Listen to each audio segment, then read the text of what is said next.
لبيك اللهم لبيك لبيك لا شريك لك لبيك إن الحمد والنعمة لك والملك لا شريك لك لبيك اللهم لبيك. السلام علیکم ورحمۃ اللہ وبرکاتہ. نحمده ونصلي على رسوله الكريم. اما بعد فاعوذ باللہ من الشیطان الرجیم. بسم اللہ الرحمن الرحیم. رب اشرح لي صدری ويسر لي امری واحلل عقدۃ من لسانی یفقهوا قولی. مسجد میں جب داخل ہونے لگے تو سیدھا پاؤں مسجد میں پہلے رکھیں اور یہ دعا مانگے: اعوذ باللہ العظیم وبوجہہ الکریم وسلطانہ القدیم من الشیطان الرجیم. میں شیطان مردود کے شر سے اللہ کی پناہ چاہتا ہوں جو انتہائی عظمت والا ہے. میں اس کے انتہائی معزز چہرے کی پناہ لیتا ہوں اور اس کی ازلی بادشاہت کی پناہ لیتا ہوں. کتنی خوبصورت دعا. پھر بسم اللہ والسلام علی رسول اللہ اللہم اغفر لی ذنوبی وافتح لی ابواب رحمتک. اب آپ اندر داخل ہو گئے مسجد میں. تو مسجد الحرام میں داخل ہوتے ہوئے سب سے زیادہ شوق کس بات کا ہوتا ہے؟ توجہ کدھر ہوتی ہے؟ خانہ کعبہ کی طرف، کہ وہ جس کی تصویریں دیکھ دیکھ کے نہال ہوتے رہے وہ اصل میں کہاں ہے، حقیقت میں کہاں ہے. حضرت عمر جب کعبہ کو دیکھتے تو یہ دعا پڑھتے: اللہم انت السلام ومنک السلام فحینا ربنا بالسلام. اے اللہ تو سراپا سلامتی اور تجھی سے سلامتی حاصل ہوتی، پس اے ہمارے رب ہمیں سلامتی کے ساتھ زندہ رکھ. لیکن یہ ان کی اپنی پسندیدہ دعا تھی، ضروری نہیں کہ یہی پڑھی جائے. تو ہر شخص اپنی اپنی فکر، پریشانی اور اپنی چاہت کے مطابق کوئی بھی دعا پڑھ سکتا ہے. اب آپ سیدھے کعبہ کے پاس پہنچتے ہیں اور طواف شروع کرتے ہیں. طواف کا حکم اللہ سبحانہ وتعالیٰ نے دیا ہے. وَلْيَطَّوَّفُوا بِالْبَيْتِ الْعَتِيقِ. چاہیے کہ اس قدیم گھر کا طواف کرے. اور عتیق کا ایک معنی آزاد بھی ہے. چاہیے کہ اس آزاد گھر کا طواف کرے. فری ہاؤس، اس کو کوئی اپنے کنٹرول میں نہیں لے سکتا. سواء العاکف فیہ والباد، سب کا حق برابر ہے اس پر. عرب ہو، عجم ہو، دنیا کے کسی بھی حصے سے کوئی آیا، دن ہو رات ہو، کوئی کسی کو روک نہیں سکتا.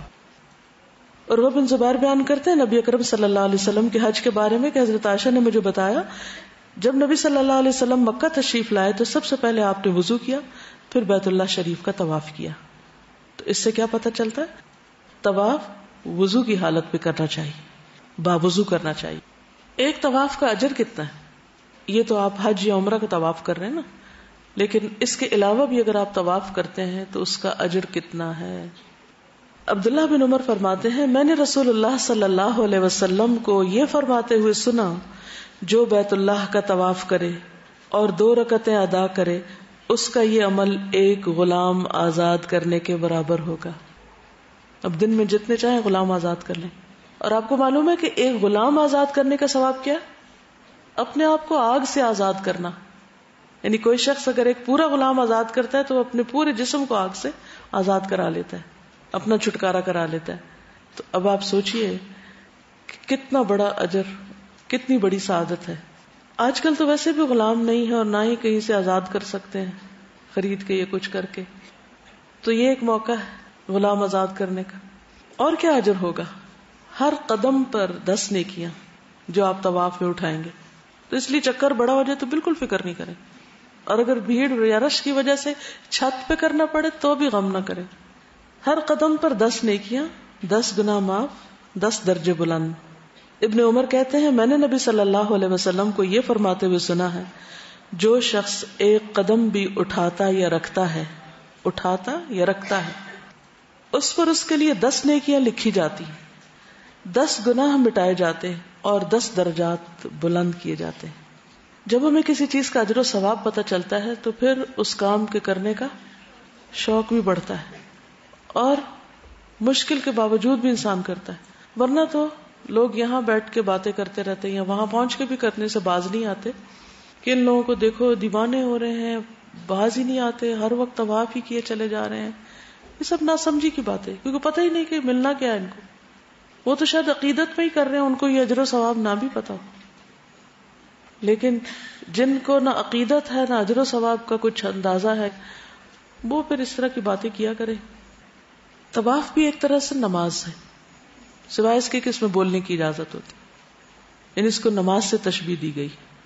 اس لیے خشوع کے ساتھ اللہ تعالیٰ کے خوف اور عظمت کو دل میں بٹھا کے طواف کرنا چاہیے، یعنی کیئر فری ہو کے نہیں کہ ویسے گھوم رہے پھر رہے. طواف شروع کرنے سے پہلے سوچ لیں کہ آپ نے کیا دعائیں مانگنی ہیں، کیونکہ اس میں دعائیں قبول ہوتی ہیں. دعائیں مانگنے کا وقت ہے، ہر چیز سے فری فارغ ہو کے بس گھومے جائیں اور مانگے جائیں اور مانگے جائیں. خشوع خضوع عاجزی اور دل ہی دل میں اپنے رب سے دعائیں مانگے، توجہ سے دعا مانگے. بھئی یہ فری گھر ہے، آپ اپنی چوائس سے جو دل میں ہے دعائیں مانگے، کوئی پابندی نہیں کہ بس یہی مانگنا ہے. ٹھیک ہے نا؟ قرآنی دعائیں مانگے، مسنون مانگے، استغفار پڑھے، تسبیح کرے، درود شریف پڑھے، آیت کریمہ پڑھے، لا حول پڑھے، تکبیر پڑھے، تحلیل، کچھ بھی بس دل کی توجہ اور محبت سے پڑھے، اللہ کی طرف لو لگائے رکھے. وہ جو عظمت کا ایک احساس ہوتا ہے اس کو اپنے اندر جذب کرے، لوگوں کو نہ دیکھے یہ کیا کر رہا ہے وہ کیا کر رہا ہے. طواف کرتے وقت بیت اللہ کے بائیں جانب ہونا چاہیے، اگر دائیں جانب ہوں گے تو طواف درست نہیں ہوگا. یعنی جب آپ طواف کریں تو بیت اللہ آپ کے بائیں طرف ہونا چاہیے، اینٹی کلاک وائز. جابر سے روایت ہے کہ جب نبی صلی اللہ علیہ وسلم مکہ تشریف لائے تو مسجد حرام میں داخل ہوئے، حجر اسود کو بوسہ دیا، پھر کعبہ کے دائیں طرف چل دیے اور طواف شروع کیا. تو آپ نے طواف کا آغاز کس سے کیا تھا؟ بوسے سے. لیکن اب آپ اس سنت پر مشکل سے عمل کر سکیں گے، بہت زیادہ رش ہوتا ہے اور خصوصاً خواتین کو مردوں کی بھیڑ میں گھس کے یہ کام نہیں کرنا چاہیے. ایک طواف 7 چکروں پر مشتمل ہوتا ہے اور حجر اسود سے شروع کر کے حجر اسود پر ہی ختم کرتے ہیں. لہٰذا اگر کوئی شخص 7 سے کم چکر لگاتا ہے یا حجر اسود کے علاوہ کہیں اور سے ابتدا کر لیتا ہے پہلے یا بعد میں، تو اس سے طواف درست نہیں ہوتا، تو اس کا طواف شمار نہ ہوگا اور نہ ہی اس کا چکر مکمل ہوگا، کیونکہ وہ کمپلیٹ نہیں ہوا سرکل. تو سرکل کو مکمل کیجئے. طواف شروع کرنے سے پہلے تلبیہ بند کر دیں. طواف شروع کرنے سے پہلے تلبیہ بند کر دیں. عبداللہ بن عباس سے روایت ہے کہ نبی صلی اللہ علیہ وسلم عمرہ میں حجر اسود کا استلام کرتے ہی تلبیہ کہنا بند کر دیتے تھے. استلام کیا ہوتا ہے؟ اشارہ کرنا، ہاتھ سے اشارہ کرنا. یعنی اس کو اگر آپ بوسہ نہیں دے سکتے تو پھر ہاتھ لگا لیں. طواف میں مرد اجتباء کریں، ضاد کے ساتھ اتباع کریں. کیسے؟ اپنی جو چادر اڑی ہوئی ہے اس چادر کا ایک حصہ دائیں کندھے کے نیچے سے نکال کر بائیں کندھے پر ڈالیں اور دایاں کندھا کھلا رکھیں. یعلا بن امیہ کا بیان ہے کہ نبی صلی اللہ علیہ وسلم نے طواف کیا جبکہ آپ اجتباء کیے ہوئے تھے اور چادر سبز رنگ کی تھی. اس سے کیا پتہ چلتا؟ سفید رنگ کے علاوہ بھی چادر پہنی جا سکتی ہے، خصوصاً سبز. ابن عباس سے روایت ہے کہ رسول اللہ صلی اللہ علیہ وسلم اور آپ کے صحابہ نے جعرانہ سے احرام باندھ کر عمرہ کیا تو طواف عمرہ میں اپنی چادریں دائیں مونڈوں کے نیچے سے نکال کر بائیں مونڈوں پر ڈالنی. یعنی صرف نبی صلی اللہ علیہ وسلم نے، باقی صحابہ نے بھی ایسا ہی کیا. خواتین ایسا نہیں کریں گی، بلکہ پردے کی پابندی کرتے ہوئے سطر کی پابندی بھی کریں گی. سی تھرو لباس نہیں ہونا چاہیے، بال نہیں جھلکنے چاہیے، پیچھے سے نہیں ننگے ہونے چاہیے، ٹخنے ننگے نہ ہونے پائیں. بلکہ افضل تو یہ کہ پاؤں بھی ڈھکے ہوئے ہوں، کیونکہ پاؤں ڈھکے ہوتے ہیں تو اس کے فائدہ یہ ہوتا ہے کہ پھر ٹانگ نہیں ننگی ہوتی. ورنہ یہ ہے کہ پاؤں سے کپڑا اٹھا اور تو آدھی پنڈلی بھی نظر آئی اور دوسرے مردوں کو بھی گناہگار کیا. تو ہمیں کچھ چیزیں اپنے لیے اور کچھ دوسروں کی عافیت کے لیے بھی کرتے رہنا چاہیے. یعنی ہماری آزادی کی حد کہاں ختم ہو جاتی ہے؟ جہاں سے دوسرے کی آزادی میں ہم دخل انداز ہوں، یہ دوسرے کو نقصان دینے لگے. عطا کہتے ہیں کہ جب ابن ہشام مکہ کے حاکم تھے، انہوں نے عورتوں کو مردوں کے ساتھ طواف کرنے سے منع کر دیا تو انہوں نے ان سے کہا تم کس دلیل سے عورتوں کو اس سے منع کر رہے ہو، جبکہ رسول اللہ صلی اللہ علیہ وسلم کی بیویوں نے مردوں کے ساتھ طواف کیا.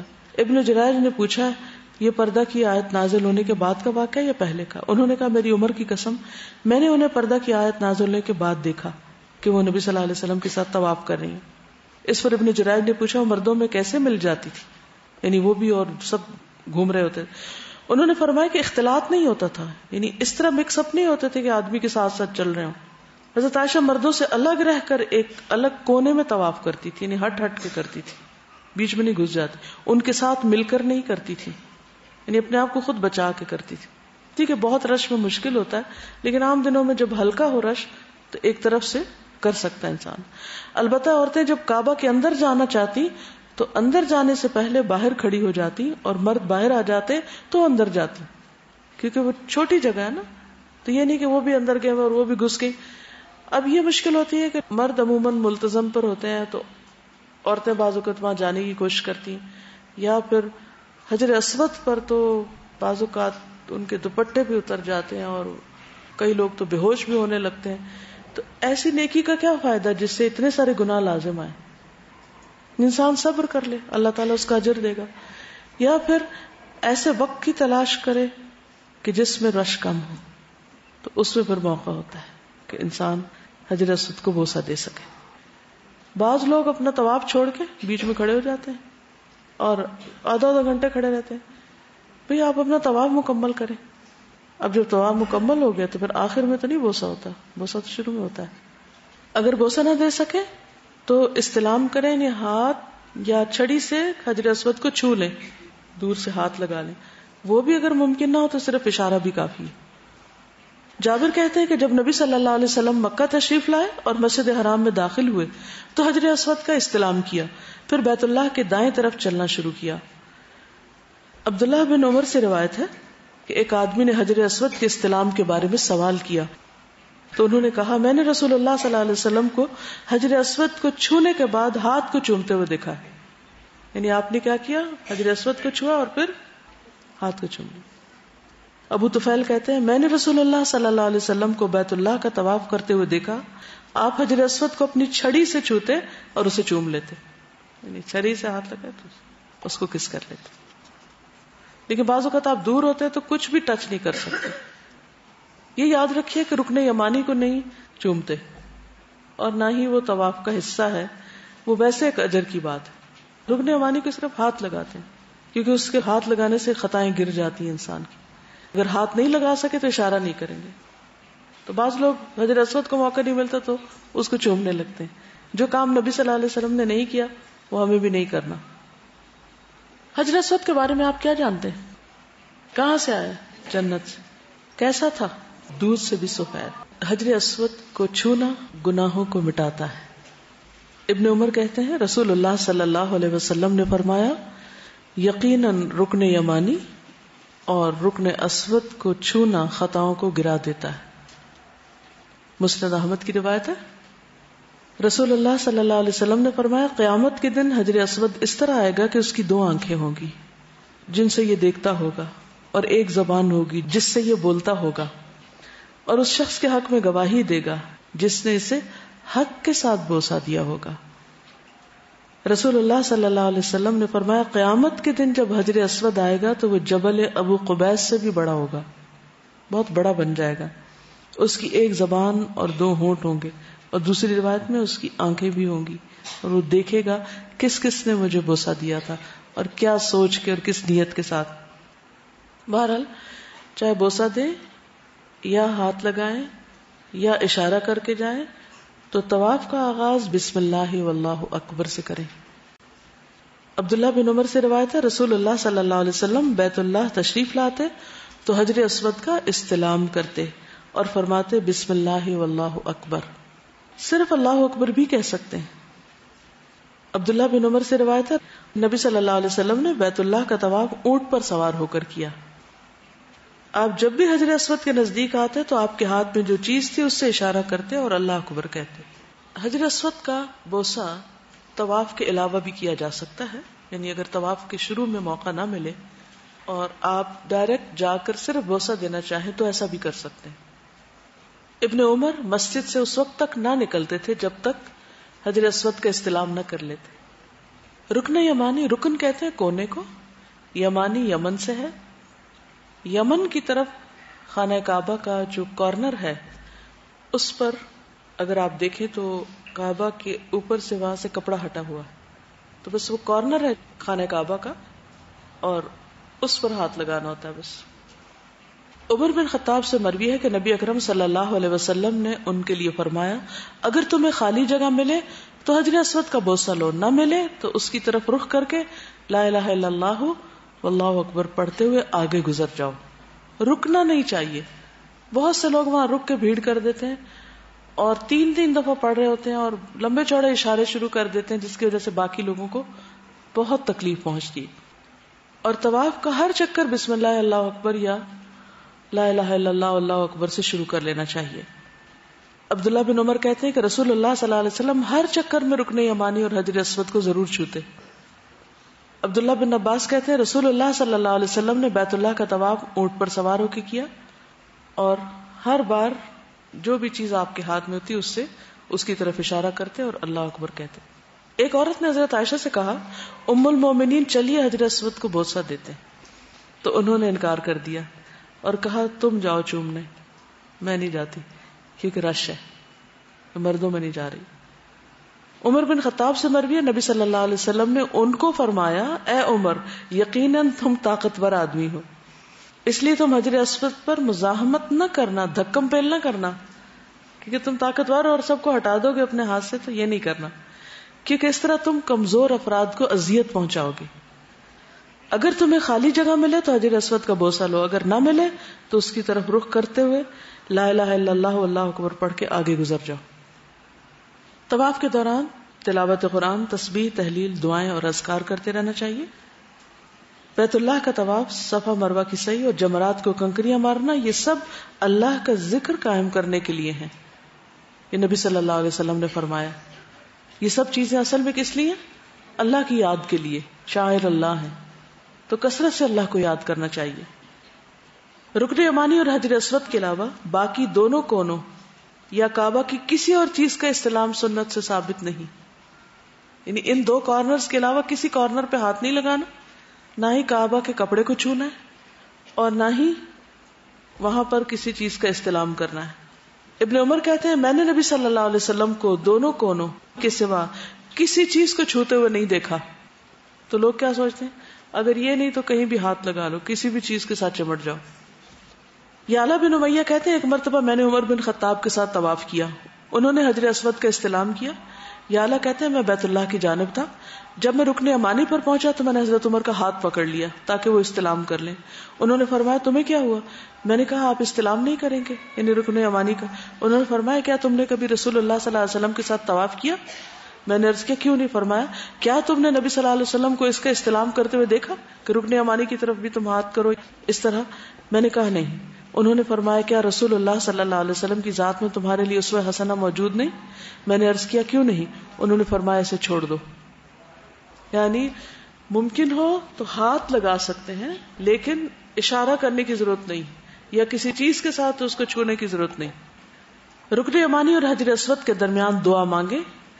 عبداللہ بن صاحب کہتے ہیں میں نے رسول اللہ صلی اللہ علیہ وسلم کو سنا آپ رکن یمانی اور حجر اسود کے درمیان یہ دعا پڑھ رہے تھے ربنا آتنا فی الدنیا حسنۃ وفی الآخرۃ حسنۃ وقنا عذاب النار.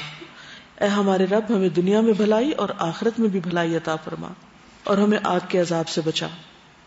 مرد طواف کے پہلے 3 چکروں میں رمل کہتے ہیں کندھے اکڑا کر تیز چلنا، اور باقی 4 چکروں میں عام چال چلیں. عورتیں عام چال سے ہی طواف کریں. ابن عمر بیان کرتے ہیں رسول اللہ صلی اللہ علیہ وسلم حج اور عمرہ میں آتے ہی جو پہلا طواف، اس کو کیا بولتے ہیں، کون سا ہوتا ہے یہ؟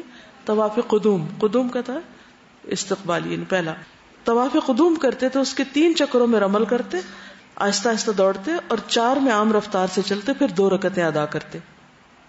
اسلم کہتے ہیں میں نے سیدنا عمر سے فرماتے ہوئے سنا آج یہ کندھے ہلا کر دوڑنا اور ان کا ننگا کرنا کیوں ہے؟ یعنی اس کی ضرورت تو نہیں، حالانکہ اسلام کو اللہ نے مضبوط کر دیا اور کفر کو یہاں سے نکال دیا. اس کے باوجود ہم یہ عمل نہیں چھوڑ سکتے کیونکہ ہم اسے رسول اللہ صلی اللہ علیہ وسلم کے دور میں کرتے تھے. اس کا آغاز کہاں سے ہوا تھا؟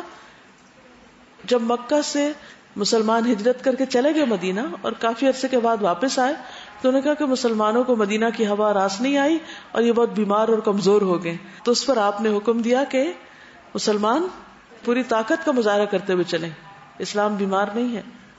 مرد طواف کے پہلے 3 چکروں میں رمل کریں گے اور عورتیں نہیں کریں گی، یہ یاد رکھنے کی بات ہے.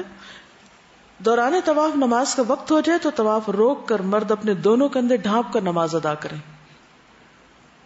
رسول اللہ صلی اللہ علیہ وسلم نے فرمایا کسی شخص کو بھی ایک کپڑے میں نماز اس طرح نہ پڑھنی چاہیے کہ اس کے کندھوں پر کچھ نہ ہو.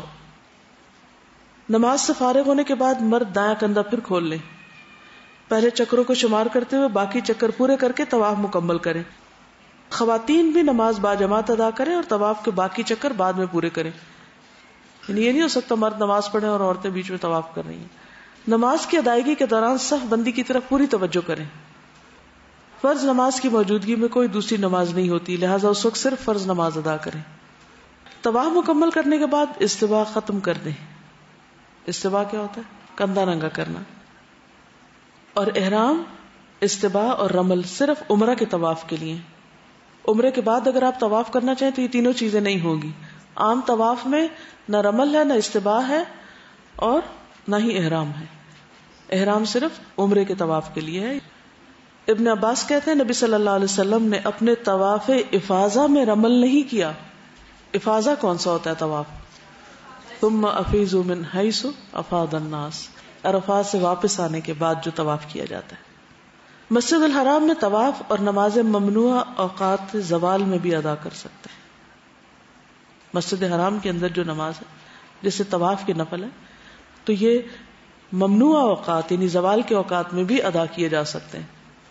کسی وقت بھی نماز نہیں رکتی وہاں، نہ طواف رکتا ہے نہ نماز رکتی. جبیر بن مطعم سے روایت ہے نبی صلی اللہ علیہ وسلم نے فرمایا اے بنو عبد مناف، دن اور رات کی گھڑیوں میں لوگوں کو بیت اللہ کا طواف کرنے سے نہ روکو اور نہ نماز ادا کرنے سے روکو. دن اور رات کی گھڑیوں میں سے کسی گھڑی میں بھی. تو اس حدیث سے کیا پتہ چلتا ہے؟ یعنی کسی بھی وقت میں، دن ہو یا رات، سورج نکل رہا ہو یا ڈوب رہا ہو یا دوپہر ہو، اگر آپ طواف مکمل کر چکے ہیں تو آپ 2 نفل پڑھ لیجئے. لوگوں کی سہولت اور آسانی کے لیے طواف حرم کی کسی بھی منزل پر ادا کیا جا سکتا ہے. چند کام جو طواف کے دوران نہیں کرنے چاہیے. طواف کے دوران کیا نہیں کرنا چاہیے؟ بلا ضرورت گفتگو، ٹیلی فون کا استعمال. پوری توجہ طواف پر ہونی چاہیے، بات بھی صرف بھلائی کی یا ضرورت کی ہو. ابن عباس کہتے ہیں نبی صلی اللہ علیہ وسلم نے فرمایا بیت اللہ کا طواف نماز ہی کی طرح ہے سوائے اس کے کہ تم اس میں گفتگو کر لیتے ہو، لہٰذا جو اس میں بات کرے وہ نیکی ہی کی بات کرے.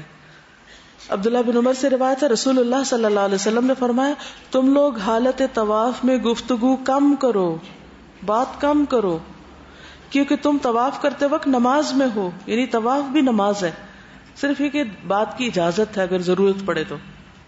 لیکن بعض لوگ اس وقت موبائل پہ باتیں بھی کر رہے ہوتے ہیں، ساتھ ویڈیو بنا رہے ہوتے ہیں، تصویریں بنا رہے ہوتے ہیں، ہنس رہے ہوتے ہیں، ایسے لگتا ہے جیسے کسی میلے پہ آئے ہوئے. ان سب چیزوں سے پرہیز کرنا چاہیے. پھر اسی طرح چونکہ خواتین اور مرد ساتھ ساتھ طواف کر رہے ہوتے ہیں تو اس لیے حد الوسع مردوں سے بچ کے کرنا چاہیے. ان کو دیکھنا بھی نہیں چاہیے، اپنی نگاہوں کی حفاظت بھی کرنی چاہیے، دھکم پیل نہیں کرنی چاہیے. اپنی عام رفتار کے مطابق طواف کرے، بھاگ بھاگ کے نہیں کرے، اور لوگوں کے پاؤں نہیں کچلیں اور لوگوں کا راستہ نہیں کاٹے. اس قدر تکلیف کی بات ہوتی ہے کہ آپ اپنے دھن میں طواف کر رہے ہیں اور اتنے میں کوئی شخص آگے سے آپ کے دھکا دے کے دوسری طرف گھسنے کی کوشش کر رہا ہوتا ہے تو پورا خشوع متاثر ہو جاتا ہے. اس سے پرہیز کرنا چاہیے اور کوشش کریں کہ کسی کے پاؤں پہ پاؤں نہ آئے، کسی کو کونی نہ لگے، کوئی ایسا سامان نہ اٹھائے جو کسی سے ٹکرا کے اس کو دکھ پہنچائے. طواف کے دوران گروپ کے آگے آگے چلنا یا بلند آواز سے دعائیں پڑھنا اور باقی گروپ کا دہرانا یہ درست کام نہیں. جو آتا ہے اپنے دل میں خود ہی پڑھے. بلا ضرورت دوسرے کا ہاتھ پکڑ کے طواف نہیں کرنا چاہیے، کیونکہ اس میں بھی کیا ہوتا ہے کہ بعض اوقات لوگ بیچ میں اس ہاتھ کو کاٹنے کی کوشش کرتے ہیں، یعنی کھولنے کی، اور وہ ایک قسم کی خاموش لڑائی ہو رہی ہوتی ہے. اس سے پرہیز کرنا چاہیے. ابن عباس نے بیان کیا نبی صلی اللہ علیہ وسلم کعبہ کا طواف کرتے ہوئے ایک ایسے شخص کے پاس سے گزرے جس نے اپنا ہاتھ ایک دوسرے شخص کے ہاتھ سے تسمے یا رسی یا کسی چیز سے باندھ رکھا تھا. بعض لوگ یہ کرتے ہیں. نبی صلی اللہ علیہ وسلم نے اپنے ہاتھ سے اس کو کاٹ دیا، پھر فرمایا اگر ساتھ ہی چلنا ہے تو ہاتھ پکڑ کے چلو، رسی باندھنے کی کیا ضرورت ہے. طواف جب مکمل ہو جائے، حجر اسود کے پاس رش ہو تو نکلتے وقت دھکے دے کے نہ نکلے، بلکہ آہستہ آہستہ ساتھ ساتھ چلتے جائیں. جہاں دیکھیں جگہ ملے تو باہر نکلنا شروع کر دیں. تھوڑا اگر لمبا بھی چکر پڑ جائے کوئی عرض نہیں، لیکن کسی کو اذیت نہ دیں. اسی طرح خانہ کعبہ کے غلاف یا اس کی دیوار کے ساتھ کپڑا رگڑ کے مل کے اس کو اپنے جسم پہ ملنا، یہ عمل بھی درست نہیں. پھر مقام ابراہیم پر نماز، طواف کا حصہ ہے یہ نماز، ٹھیک ہے. تو طواف مکمل ہوتا ہے مقام ابراہیم پر نماز کے ساتھ. ارشاد باری تعالیٰ واتخذوا من مقام ابراہیم مصلی، اور مقام ابراہیم کو جائے نماز بناؤ. مقام ابراہیم کیا چیز ہے؟ نبی صلی اللہ علیہ وسلم نے فرمایا، ابراہیم علیہ السلام نے کہا، اے اسماعیل، تمہارے رب نے مجھے حکم دیا کہ میں یہاں اس کا ایک گھر بناؤں. بیٹے نے عرض کیا، پھر آپ اپنے رب کا حکم بجا لائیے. انہوں نے فرمایا، اور مجھے یہ بھی حکم دیا کہ تم اس کام میں میری مدد کرو. عرض کیا، میں اس کے لیے تیار ہوں. یہ اسی قسم کے اور الفاظ ادا کیے. کیا سعادت مند بیٹا تھا.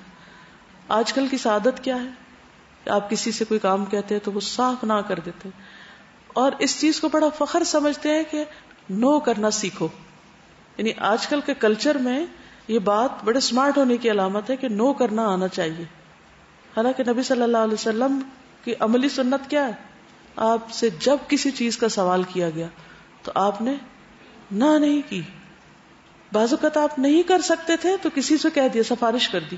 کبھی قرض لے کے کسی کو دے دیا، یا اس کو کوئی راہ دکھا دی کہ یہاں تو نہیں وہاں چلے جاؤ.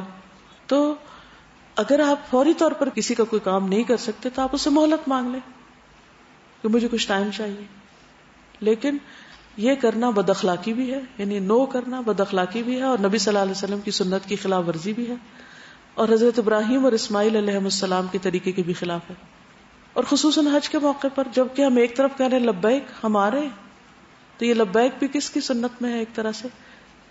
اذ قال له ربه اسلم قال اسلمت لرب العالمین. ایک بات آپ یاد رکھیے کہ بعض اوقات آپ اچانک کسی نیکی کے کام پہ نہ کر دیتے ہیں، اور بلیو میں آپ تجربہ کر کے دیکھیں گے کہ آپ سے وہ نیکی کا کام چھن جاتا ہے. اللہ وہ سعادت کسی اور کو دے دیتا ہے. جو کام نہ کر سکے اس پر بھی دل میں یہ تڑپ ضرور ہو کہ یا اللہ میرے پاس وسائل نہیں، اگر ہوتے تو میں ضرور کرتا. غزوہ تبوک کے موقع پر کیا ہوا تھا؟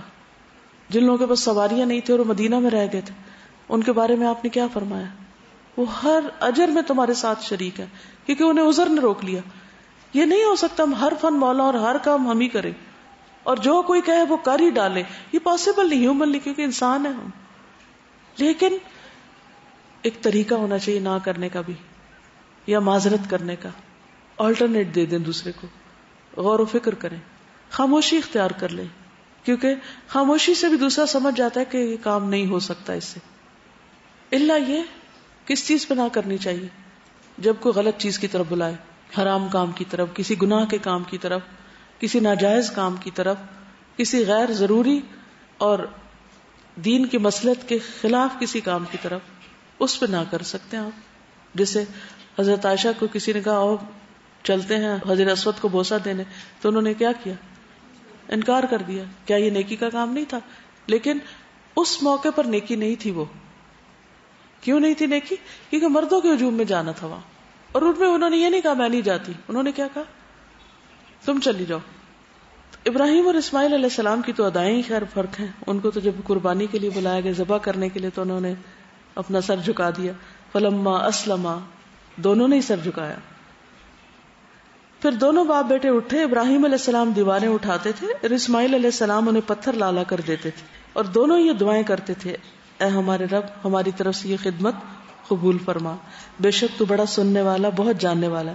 جب دیوار بلند ہو گئی اور ابراہیم علیہ السلام کو پتھر دیوار پر رکھنے میں مشکل پیش آئی، تو وہ مقام ابراہیم کے پتھر پر کھڑے ہوئے، اور اسماعیل علیہ السلام ان کو پتھر اٹھا اٹھا کر دے رہے تھے نیچے سے، اور ان دونوں کی زبان پر یہ دعا جاری تھی، ربنا تقبل منا انک انت السمیع العلیم.